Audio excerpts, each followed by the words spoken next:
The Śūraṅgama Sutra, Volume 3, 95. Ananda, the nature of consciousness has no source, but is a false manifestation based on the 6 organs and their corresponding objects. Now take a look at the entire sagely assembly gathered here. The observations made by your eyes are similar to reflections in a mirror, both being devoid of distinction-making. However, your consciousness will systematically identify what is seen. That is Manjushri, that is Purna, that is Maudgalyayana, there is Subhuti, and that one is Shariputra. Does the consciousness which is aware and knows come from seeing, from forms, from emptiness, or does it arise suddenly without a cause? Ananda, if your consciousness came from seeing, then in the absence of the 4 attributes of brightness, darkness, form, and emptiness, you would not be able to see. Since those attributes would not exist, where would your consciousness come from? If your consciousness arose from form rather than from seeing, it would see neither brightness nor darkness. In the absence of brightness and darkness, it would not see form or emptiness either. Since those attributes would not exist, where would your consciousness come from? If it came from emptiness, it would be neither an appearance nor the seeing. Without seeing, it could not function, being unable to discern brightness, darkness, forms, or emptiness by itself. Without appearances, there would be no external conditions, and thus no location where seeing, hearing, awareness, and knowing could be established.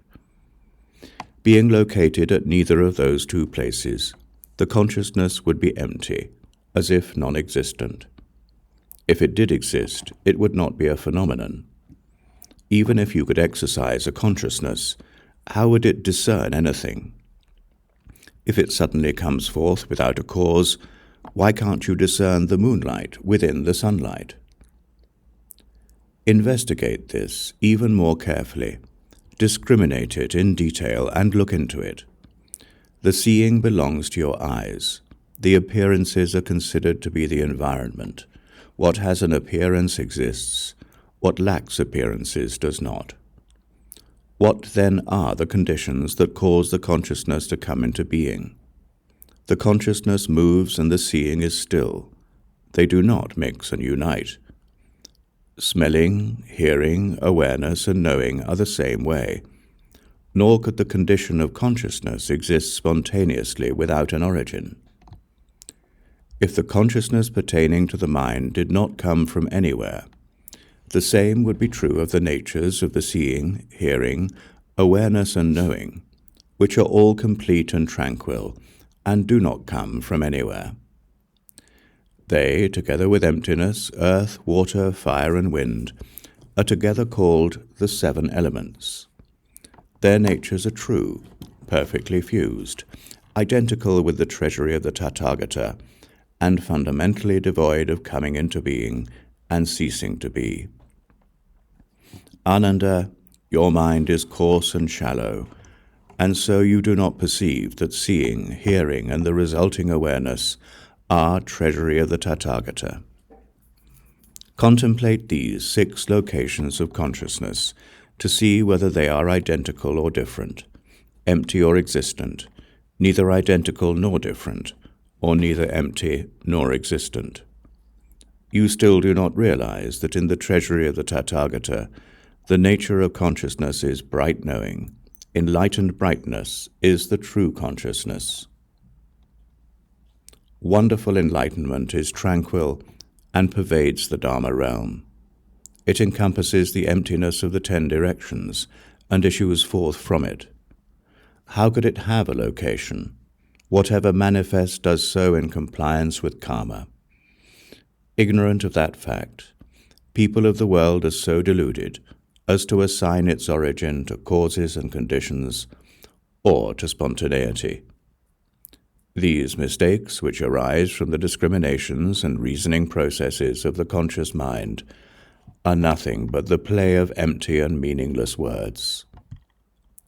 At that time, Ananda and the Great Assembly filled with the subtle, wonderful instruction of the Buddha, the Tathagata, experienced unhindered physical and mental peace. Everyone in the great assembly became aware of how his mind pervaded the 10 directions, beholding emptiness in the 10 directions, as one might look at a leaf or other held in the palm of one's hand. All mundane phenomena became the wonderfully bright primal mind of Bodhi. The essence of the mind became completely pervasive, containing the 10 directions.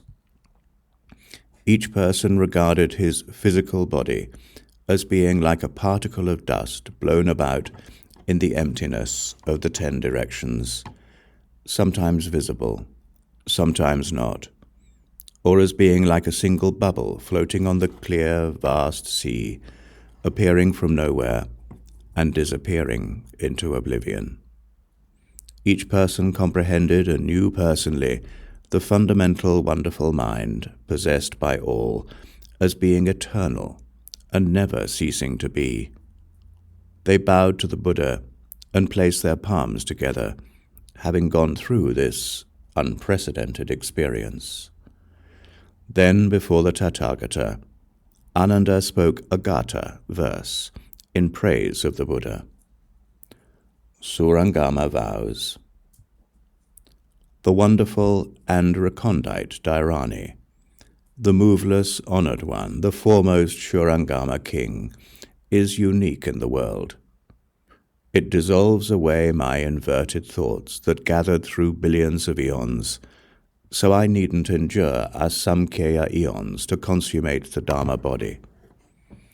I wish now to achieve the result and become an honored king, who then returns to save beings as many as Ganges sands. I give this deepmost heart to all worlds as many as atoms of universe, to repay the kindness given to me by Buddhas.